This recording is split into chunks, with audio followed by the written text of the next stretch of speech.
dhukkubbiin cinaachaa karaa bitaas haa ta'u karaa mirgaa isinitti dhaga'ama. Namoota dhukkubbii cinaachaa qabaniif dhukkuba kalee qabanii fi viidiyoo kana sheer gochuu fi hin dagatina.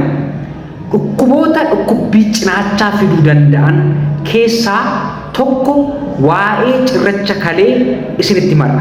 Mallattoo cirracha kalee maal akka ta'e cirracha kalee qofa miti, cirracha ujumboo fincaanii akkasumas cirracha afuuffee fincaanis mallattoowwan isaan qaban tokko tokkoon isiniif himaa jechuudha. Hamma dhumaatti na caqasaan affeerraa godhe. Cirrachi kalee namoota hedduu addunyaa kanarratti hubuudhaan ni beekama. Akkasumas yoo yerootiin hin yaalamne kalee keenya feel goosisuu danda'a yookaan kalee keenya miidhuu danda'a. Infekshinii nu saaxiluu danda'a. Akkasumas immoo bishaan kalee keenya irratti akka kuufatullee gochuu danda'a jechuudha. Kanaaf mallattoo isaa dursinee beekuun akka dafnee qorannoo kalee keenyaaf goonee otoo hin hammaatiin yaala akka argannuuf nu gargaara. Warri agarraatti maatii keenyatti hin dabalamne sabiskiraayib gochuun maatii keenyatti hidhamaan affeerraa keenya. Karaa toora tiiktookis karaa toora feesbuukis odeeffannoo fayyaa waa'ee barumsa fayyaa dabarsaa waan jirruu fi nu hordofan yeroo hundumaa affeerraa keenya. Dhukkubbiin cirracha kalee dhukkubbii cinaachaa karaa bitaas karaa mirgaas haa ta'u dhukkubbiin cinaachaa kun immoo yeroo hedduu dhukkubbii cinaachaarraa gara gadiitti gara sarbaatti gara qaama saalaatti kan nutti dhagahamudha jechuudha. Inni gara biraan fiixee qaama saalaa irratti dhukkubbii dhagahamu keessumattuu dhiirota yeroo fincaan akkasumas immoo cidhaan irratti dhukkubbii dhagahamudha jechuudha. Gara gadiitti gadi kan nama waraanu ta'uu danda'a jechuudha. Cinaacha dabalatee achirraa rafuu nama rakkisuu danda'a. Akkasumas immoo fincaan keenya halluu isaa jijjiiruu danda'a, diimachuu danda'a, dhiiga qabaachuu danda'a. Inni gara biraan immoo yoo infekshinii kalee keenya irratti uumee fincaan keenya dafee dhufuu, nu gubuu, nu sarduu akkasumas immoo foolii qabaachuullee danda'a jechuudha. Kanaaf cirrachi kalee waan miidhuuf kalee feel goosisuu waan danda'uuf yaala barbaada. Yaalli isaa immoo saayizii isaa irratti hundaa'ee akkasumas immoo iddoon itti argamu anaatoomikaal lookeeshinii irratti hundaa'ee akkasumas immoo patient factor yookaan immoo dhukkubsataa sana irratti hundaa'ee yaalli garaagaraa kennamuu ni danda'a jechuudha. Haga sarjariitti.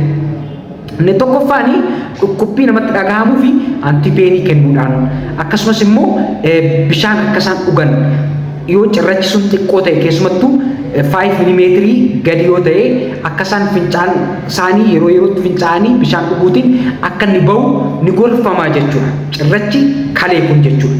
Yoo saayiziin isaa guddaa ta'e immoo haga sarjariidhaan bahutti ni gahaa jechuudha.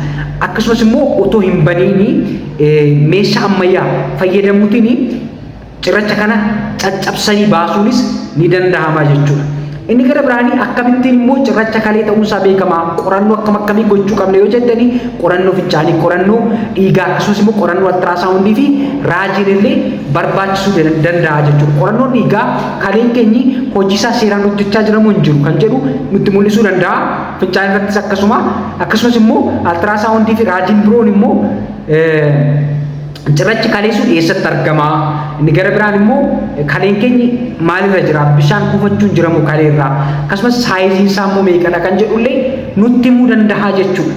Walumaa galatti ergaan kumarraa namoonni cirracha kaleef saaxilamoo taataniif akkasumas immoo dhukkubbiin cinaacha isinitti dhagahamu achi rafuunis kan isin rakkisu akkasumas gara qaama saalaaf sarbaatti asii gadee kan si waraanu yeroo fincooftanii fiixeen qaama saalaa kan sin gubu qorannoo gochuu qabdu jechuudha. Qorannoo cirracha kaleef gochuu qabdu jechuudha. Sababiin isaa cirrachi kalee kun sirra turee guddachaa yoo deeme hamma kaleen keenya bishaan kuufatee infekshinii uumee akkasumas immoo feel godhuutti geessisuu waan danda'uuf dursitanii qorannoo gochuutiin kalee keessan baraaruu qabdu jechuudha.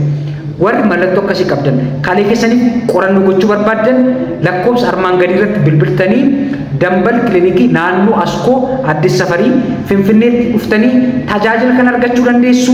Waan dhaggeeffattaniif galatoomaa. Kan sin faana ture Dr. Yoon Bashaanaati.